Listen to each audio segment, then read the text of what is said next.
প্রিয় শিক্ষার্থীরা, আজকে আমরা প্যাটার্ন অধ্যায়টি টেস্ট পেপার থেকে সকল গুরুত্বপূর্ণ এমসিকিউ সলভ করে দেব মাত্র 10 থেকে 12 মিনিটের ভিতরে। আর এই এমসিকিউ করার পর তোমাদের যে কোনো পরীক্ষায় 100% কমন পড়বে বলে আমি আশা করছি। প্রথমে দেখো, এখানে একটা গুরুত্বপূর্ণ এমসিকিউ দেওয়া আছে যে 20 এর মৌলিক গুণনীয় কোনটি। এখন আমরা খেয়াল করে শুনবা, 20কে আমরা প্রথমে বাংলে আমরা কিভাবে লিখতে পারি? 2 গুণন 5। এই যে দেখো, 2 দুগুণে 4, 4 পাঁচা হচ্ছে 20। তাহলে মৌলিক এই সংখ্যাগুলোর মধ্যে মৌলিক সংখ্যা কোনটি? মৌলিক গুণনীয়ক হচ্ছে যে সংখ্যা বিজোড় সংখ্যা। তাহলে এইখানে কিন্তু 5 হয়ে যাবে উত্তর। তাহলে 20-এর মৌলিক গুণনীয়ক হচ্ছে 5। এখন বলেছে নিচের কোন সংখ্যাগুলো ফিবোনাক্কি সংখ্যা। তোমরা খেয়াল করে শুনবা, ফিবোনাক্কি সংখ্যা দেখা মাত্রই চেনার উপায় কি? প্রথমে দেখবা একটা 0, পরে একটা 1, এরপরে নিয়ে আবার 1 আছে। এটা দেখার সাথে সাথে বুঝে নিবে এটা হচ্ছে ফিবোনাক্কি সংখ্যা। আর এক্সট্রা কিছু দেখতে হবে না। দেখো, এখানে 0, 1, 1 দেওয়া আছে, তার মানে 2-এর উত্তর হবে কিন্তু ক নাম্বার। এখন এখানে একটা প্রশ্ন দিছে 1,3,5,7 প্যাটার্নটি কোন বীজগাণিতিক রাশি দ্বারা প্রকাশ করা হয়। এই টাইপের এমসিকিউ কীভাবে করতে হয় আমি তোমাদেরকে দেখাচ্ছি, খেয়াল করে দেখো। আমাদের প্রথমে যে কাজটি করতে হবে, এই প্যাটার্নটা আমরা লিখব 1, 3, 5, 7। এরপরে ব্যবধান বার করবা। ব্যবধান কত? 1 থেকে 3 2, আবার 2 থেকে 5 ব্যবধান কত? 2, আবার 5 থেকে 7 ব্যবধান কত? 2। এখন খেয়াল করে শুনবা, আমরা এটা কিভাবে করব। আমরা এটা করব হচ্ছে, আমরা এবার 2 এটার সাথে ক লিখে ফেলবো, পরে আমরা প্রথম সংখ্যাটি বসাবো। তাহলে দেখো, 2-এর সাথে যদি আমরা প্রথম সংখ্যা বসাই তাহলে হয়ে গেলেও কিন্তু 2, কিন্তু আমাদের প্রথম সংখ্যাটি কত দেওয়া আছে? 1। তাইলে 1 কমাতে হবে, তাহলে প্যাটার্নটি হয়ে যাবে কিন্তু 2 ক বিয়োগের হচ্ছে 1। আচ্ছা, তোমরা আশা করি বুঝতে পারছো। আমি তোমাদেরকে একটি শর্ট ট্রিক শিখিয়ে দেই। তোমরা একটা জিনিস দেখো, এই যে এখানে 2 ক যোগ 1, 2 ক বিয়োগের 1। যদি কোনো প্যাটার্নে বা কোনো একটি এমসিকিউতে যদি একই টাইপের উত্তর থাকে, তবে প্লাস বা মাইনাসের ভিন্নতা থাকে, তাহলে নিশ্চিত এর দুটা থেকে যে কোনো একটা উত্তর আসবে। এটা হচ্ছে তোমাদের জন্য শর্ট ট্রিক্স। তোমরা কি করবে, এটির মধ্যে বসিয়ে চেক করতে পারো। যেমন এইখানে দেওয়া আছে 2 ক যোগ 1, তাহলে আমরা কি করলাম, 2 আর প্রথম সংখ্যা যেহেতু 1, আমরা কি করলাম 2 কে 2 আর এটার সাথে 1 যোগ করলাম 3, তার মানে এটা উত্তর নয়। তাহলে উত্তর কি? 2 ক বিয়োগের হচ্ছে 1। কেন? আমরা যদি 2 এর সাথে ক দেই তাহলে 2 কে 2 আর এখানে বিয়োগ 1 মানে হচ্ছে 1 হয়ে যাবে প্রথমটার জন্য। তাহলে 3-এর আনসার কিন্তু ছোট গ হয়ে যাবে। এখন এখানে আরেকটি প্রশ্ন দিয়েছে যে 1 থেকে 15 পর্যন্ত ক্রমিক জোড় সংখ্যার সমষ্টি কত। এই টাইপের অঙ্কগুলো কিভাবে করবে খেয়াল করে শুনবে তোমরা। আমরা যে কাজটি করব, প্রথমে 1 থেকে 15 যে সংখ্যা দেওয়া থাকবে, এই দুইটি সংখ্যা প্রথমে যোগ করব, যোগ করে তাকে 2 দিয়ে ভাগ করব, তাহলে 16 হয়ে যাবে। 16কে যদি 2 দিয়ে ভাগ করি হয়ে যাবে কিন্তু 8। এই 8কে আমরা কি করব, ক্রমিক স্বাভাবিক জোড় সংখ্যা, তার মানে এখানে মোট সংখ্যা কোটি, মোট সংখ্যা হবে 15টি। তাহলে 8-এর সাথে যদি আমি 15 গুণ করি কত হয়ে যাবে? 120 হয়ে যাবে। তাহলে এখানে কত হবে? উত্তর হয়ে যাবে কিন্তু 120। আশা করি তোমরা বুঝতে পেরেছ। আমি আবারও এটি বুঝিয়ে দিচ্ছি তোমাদেরকে। এই যে এইখানে যে দুটি সংখ্যা দেওয়া থাকবে এই টাইপের প্রশ্নগুলোতে, ক্রমিক জোড় সংখ্যার সমষ্টি, এটি কীভাবে বার করবে? প্রথমে কি করবে, 1-এর সাথে এখানে যে সংখ্যাটি দেওয়া থাকবে তা যোগ করবে, যোগ করে 2 দিয়ে ভাগ করবে, ভাগ করার পর উত্তর চলে আসবে কত? 8 চলে আসবে। এই 8-এর সাথে আমরা কি করব, এখানে দেখো কত পর্যন্ত বলা হয়েছে? 15 পর্যন্ত। তাহলে 15-এর সাথে গুণ করে দিব, তাহলে এখানে উত্তর চলে আসবে কিন্তু 120। আশা করি তোমরা বুঝতে পেরেছ। এখন তোমাদের একটি প্রশ্ন দিয়েছে, 5 ক্রমের ম্যাজিক বর্গটির ম্যাজিক সংখ্যা কত। এটি কিভাবে নির্ণয় করবে? তোমাদের এটার জন্য শর্টকাট ট্রিক্স বলে দিই, শুনো। 3 ক্রমের জন্য হচ্ছে 15 হয়, আর 4 ক্রমের জন্য হয়ে থাকে হচ্ছে তোমার 34, এবং 5 ক্রমের জন্য হয়ে থাকে 65। জাস্ট এটি মনে রাখবা। এই 3টা থেকে নৈবিত্তিক আসে, বাইরে থেকে তেমন একটা আসে না। যেহেতু 5 ক্রমের বলেছে, তাহলে উত্তর কত চলে আসবে? উত্তর কিন্তু চলে আসবে 65। এখন আমরা পরের সংখ্যাটি করব। পরের সংখ্যাটি বলে দেওয়া হয়েছে যে 26 সংখ্যাটিকে দুটি ভিন্ন ভিন্ন মৌলিক সংখ্যার সমষ্টি রূপে প্রকাশ করার জন্য। আচ্ছা, আমি তোমাদেরকে বলে দিই, শুনো। 23 কিন্তু একটি মৌলিক সংখ্যা এবং 3ও কিন্তু একটা মৌলিক সংখ্যা। এই দুইটার যোগফল কিন্তু হয়ে যাচ্ছে 26। আবার আরেকটি হচ্ছে, আমরা কিন্তু 7 আর যদি 19কে যোগ করি তাহলেও কিন্তু হয়ে যাবে 26। তাহলে দেখো 7 এবং 19 দুইটিই কিন্তু মৌলিক সংখ্যা। তাহলে আমরা বলতে পারি যে এই মৌলিক কয়টি ভিন্ন ভিন্নভাবে প্রকাশ করা যাবে? দুইটি। এখানে কিন্তু উত্তর দুইটি হবে। এবার তোমাকে বলেছে যে 0, 1, 4, 9, 16 প্যাটার্নটির কততম ষষ্ঠ পদ কত হবে এটি বের করার জন্য। এটি বের করার জন্য আমরা যে কাজটি করব একটু খেয়াল করে দেখবে তোমরা। আমরা প্রথমে প্যাটার্নটি নিব। তাহলে দেখো এখানে 0, এখানে 1, এখানে 4, এখানে 9 এবং এখানে হচ্ছে 16। তাহলে আমরা একটা জিনিস করি, 0 থেকে 1 ব্যবধান কত? 1, 1 থেকে 4 ব্যবধান কত? 3, 4 থেকে 9 ব্যবধান কত? 5। তাহলে 9 থেকে 16 ব্যবধান কত হয়ে গেল? 7 হয়ে গেল। তাহলে দেখো প্রত্যেকবার কিন্তু এই ব্যবধানে 2 করে বৃদ্ধি পাচ্ছে। তাহলে 2 করে বৃদ্ধি পেলে এরপরের সংখ্যাটা হবে 9। এই 16-র সাথে যদি আমরা 9 যোগ করি 25 হয়ে যাবে। এই 25ই হবে আনসার। আশা করি তোমরা বুঝতে পেরেছ। এখানে আনসারটি হবে, ষষ্ঠ পদ হবে 25। এখন আমরা পরের এমসিকিউটি সলভ করব। এখানে বলে দেওয়া হয়েছে যে আমাদের কিন্তু এই যে 8 নাম্বার এমসিকিউটা, বিজোড় স্বাভাবিক সংখ্যা প্যাটার্নের বীজগাণিতিক রাশি কোনটি? বিজোড় স্বাভাবিক সংখ্যার জন্য প্যাটার্নের বীজগাণিতিক রাশি। তোমরা খেয়াল করে শুনবে, বিজোড় স্বাভাবিক সংখ্যার জন্য প্যাটার্নের বীজগাণিতিক রাশি হবে কিন্তু 2 ক বিয়োগের 1। এটা কিন্তু তোমাদের একটু চর্চা করে নিতে হবে, তোমরা এটা মুখস্থ করে নিও যে বিজোড় স্বাভাবিক সংখ্যার জন্য প্যাটার্নের রাশি কত হবে? এটা হবে 2 ক বিয়োগের হচ্ছে 1। এখন বলেছে 1 থেকে 25 পর্যন্ত মৌলিক সংখ্যা কয়টি?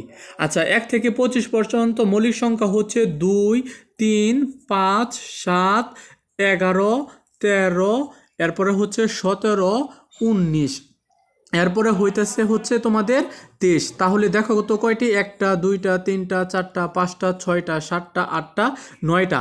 তাহলে 1 থেকে 25 পর্যন্ত মৌলিক সংখ্যা কয়টি হবে? এটি হবে কিন্তু 9টি। এখন আমরা যে কাজটি করব, এর পরবর্তী এমসিকিউ 9, 16, 25, 36 তালিকার পরবর্তী সংখ্যা কত হবে তা আমাদেরকে বলেছে বের করার জন্য। তাহলে 9, 16, এরপরে হচ্ছে 25, এরপরে হচ্ছে 36, ব্যবধান কত? 9 থেকে 16 ব্যবধান হচ্ছে 7, 16 থেকে 25 ব্যবধান কত? ব্যবধান কিন্তু হয়ে যাবে 9, এবং 25 থেকে 36 ব্যবধান কত? 11। তার মানে এরপরের ব্যবধানটি কত হবে? 13 হবে। এখন 36-এর সাথে যদি আমরা 13 যোগ করি, 36-এর সাথে যদি আমরা 13 যোগ করি তাহলে কিন্তু উত্তর চলে আসবে। তাহলে এটার উত্তর কত চলে আসবে? এটার উত্তর চলে আসবে কিন্তু 49। তাহলে এখানে উত্তর কিন্তু 49 হয়ে যাবে। এখন আমরা এর পরবর্তী এমসিকিউটি সলভ করব। তাহলে চলো এরপরের এমসিকিউটি দেখি। এখানে বলে দিয়েছে 4 ক্রমের ম্যাজিক সংখ্যা কত হবে। আমরা কিন্তু অলরেডি আমরা এটি শিখে ফেলেছিলাম যে 4 ক্রমের ম্যাজিক সংখ্যা হয়ে যাবে কিন্তু 34। আশা করি তোমরা এটা বুঝতে পেরেছ। এখন এখানে বলেছে 1 থেকে 20 পর্যন্ত ক্রমিক স্বাভাবিক বিজোড় সংখ্যার সমষ্টি কত। খেয়াল করে শুনবে, 1 থেকে 20 পর্যন্ত ক্রমিক স্বাভাবিক বিজোড় সংখ্যার যোগফল অবশ্যই 100 হবে। কত হবে? অবশ্যই 100 হবে। ক্রমিক স্বাভাবিক বিজোড় সংখ্যার যোগফল কত হবে? 100 হয়ে যাবে। এটা কিভাবে করলাম? 1 থেকে 20 পর্যন্ত ক্রমিক স্বাভাবিক বিজোড় সংখ্যা হচ্ছে 10টি। এটার উপর যদি আমি স্কোয়ার করি তাহলে কিন্তু উত্তর চলে আসবে 100। এখন এখানে একটি প্যাটার্ন দেওয়া আছে। প্রথমটিতে কাঠির সংখ্যা দেওয়া আছে। দেখো এখানে 1, 2, 3, 4, 5, 6। তাহলে প্রথম চিত্রে কাঠির সংখ্যা হচ্ছে 6টি, এবং দ্বিতীয় চিত্রে কাঠির সংখ্যা হচ্ছে 11টি, এবং তৃতীয় চিত্রে কাঠির সংখ্যা হচ্ছে কয়টি? এখানে হয়ে যাচ্ছে কিন্তু 17টি। তাহলে প্যাটার্নটা একটু দেখো, প্রথমে 6, পরে 11, এবং তৃতীয় চিত্রে হচ্ছে 17। তাহলে এখানে 16 হবে। তাহলে এখানে দেখো প্রতিবার ব্যবধান কত হচ্ছে? 5 হচ্ছে। প্রতিবার ব্যবধান 5 করে হচ্ছে। তাহলে বলেছে প্যাটার্নটির চতুর্থ চিত্রে কাঠির সংখ্যা কত হবে। তাহলে আমরা কি করব? এই 16-র সাথে যদি 5 যোগ করে দেই তাহলে কিন্তু উত্তর চলে আসবে। তাহলে এখানে উত্তর কত হবে? আশা করি তোমরা বুঝতে পেরেছ, 21 হয়ে যাবে উত্তর। তাহলে এই চতুর্থ প্যাটার্নটির কাঠির সংখ্যা হবে কিন্তু 21। এরপরে আমাদেরকে বলেছে 1 থেকে 40 পর্যন্ত সংখ্যাগুলোর যোগফল কত হবে, এটা আমরা কিভাবে বের করব। তোমরা একটু খেয়াল করে শুনবে এই সংখ্যাগুলো কিভাবে বের করতে হয়। প্রথমে যে সংখ্যাটি দেওয়া আছে সে সংখ্যা, প্রথম যে সংখ্যাটি আছে 1 ছিল, এটার সাথে আমরা সর্বশেষ যে সংখ্যাটি দেওয়া থাকবে তা যোগ করব। যোগ করে আমরা কি করব, 2 দিয়ে ভাগ করব। তারপর আমরা আবার মোট সংখ্যা, দেখো এখানে মোট কয়টি সংখ্যা আছে, 40টি সংখ্যা আছে, এই মোট সংখ্যা দিয়ে গুণ করব, তাহলেই কিন্তু উত্তর চলে আসবে। তাহলে এটার উত্তর হয়ে যাবে কিন্তু 41 গুণন হয়ে যাবে কিন্তু এই যে 20। এখন এটা কিন্তু তোমরা ক্যালকুলেটর দিয়ে ইজিলি করতে পারবে। এটার উত্তর কিন্তু চলে আসবে 820। তাহলে এখানে উত্তরটা আশা করি তোমরা বুঝতে পেরেছো, এখানে উত্তর চলে যাবে কিন্তু 820। এরপরের সংখ্যাটি আমরা একটু সলভ করব। আমাদের দেওয়া আছে কি, আমাদের দেওয়া আছে হচ্ছে এখানে বলা হয়েছে 011 প্যাটার্নটির অষ্টম পদ কত। আমরা কিন্তু 011 দিয়ে বুঝে ফেললাম এটা কিন্তু ফিবোনাকি সংখ্যা। তাহলে আমাদের ফিবোনাকি সংখ্যার বলেছে যে অষ্টম পদটি কত। এখানে দেখি কততম পদ পর্যন্ত দেওয়া আছে, 1 2 3 4 5 6। আচ্ছা, 6তম পদ দেওয়া আছে। 7তম পদ কত হবে, 7তম পদ হবে 3 আর 5-এর যোগফল। ফিবোনাকি সংখ্যার কিন্তু পূর্বের দুটি যোগফল পরবর্তীতে বসাতে হয়, তাহলে হয়ে গেল 8। এটা হচ্ছে 6 নাম্বার। এবং 7 নাম্বার কত হবে, 8 আর 5-এর যোগফল, মানে হয়ে যাবে কত, 13। তোমরা আশা করি বুঝতে পেরেছ। অর্থাৎ ফিবোনাকি সংখ্যাতে পূর্বের দুটি সংখ্যার যোগফলই হচ্ছে তার পরবর্তী সংখ্যা। ঠিক আছে, আশা করি তোমরা বুঝতে পেরেছ। তাহলে প্যাটার্নটির অষ্টম পদ কত হয়ে যাবে, 13 হয়ে যাবে।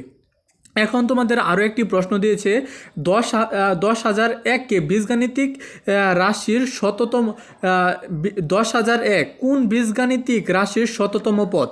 আচ্ছা, আমি তোমাদেরকে একটা কথা বলি, তোমরা খেয়াল করে শোনো। 100 এর স্কোয়ার কিন্তু 10,000, তোমরা জানো কি না আমি জানি না, তবে খেয়াল করে শোনো, তোমরা ক্যালকুলেটর দিয়ে দেখতে পারো। 100 এর স্কোয়ার কত হবে, 10,000। আমাদের 10,001 মানে কি, 10,000-এর সাথে 1 যোগ করব। তাহলে দেখো তো প্যাটার্নটা কেমন হয়ে যাচ্ছে, cos স্কোয়ার যোগ 1, অথবা আমরা বলতে পারি না 1 যোগ cos স্কোয়ার। তাহলে এখানে দেখো তো উত্তর কোনটা হবে, এই যে 1 যোগ cos স্কোয়ার দেওয়া আছে, তাহলে উত্তর কিন্তু এটা চলে আসবে। আশা করি তোমরা এতটুকু পর্যন্ত বুঝতে পারলে। এখন আমরা এর পরবর্তী অংশে চলে যাচ্ছি। এর পরবর্তী অংশে দেওয়া আছে 2 3 5 7, বলছে মৌলিক সংখ্যার প্যাটার্নটির 7তম পদ কত হবে। তাহলে এই মৌলিক সংখ্যার প্যাটার্নটির 7তম পদ আমরা আগে লিখি, 2 3 5 7। এরপরে কত হবে, মৌলিক সংখ্যা যেহেতু 11, এরপরেরটা হয়ে যাবে 13। তাহলে আমাদের বলেছে সপ্তম পদ, তাহলে 1 2 3 4 5 6, সপ্তম পদ হয়ে যাবে কিন্তু 17। তাহলে আনসার কত হবে, এখানে কিন্তু প্যাটার্নটির সপ্তম পদ হয়ে যাবে কিন্তু 17। আশা করি তোমরা বুঝতে পেরেছ। এগুলা কিন্তু মৌলিক সংখ্যা, আমরা কিন্তু এখানে এভাবে নিব। আচ্ছা, এখন খেয়াল করে শুনো, 21-এর মৌলিক গুণনীয়ক কয়টি। আচ্ছা, 21-এর মৌলিক গুণনীয়ক, 21কে যদি আমরা ভাঙি তাহলে 3 আর 7 পাবো। ঠিক আছে, মৌলিক গুণনীয়ক হিসাবে। তাহলে এখানে 21-এর মৌলিক গুণনীয়ক কয়টি হবে, আশা করি তোমরা বুঝতে পেরেছ। 21-এর মৌলিক গুণনীয়ক হয়ে যাবে হচ্ছে 2টি। এবার ক সংখ্যক ক্রমিক স্বাভাবিক বিজোড় সংখ্যার যোগফল কত, এটা বলা হয়েছে।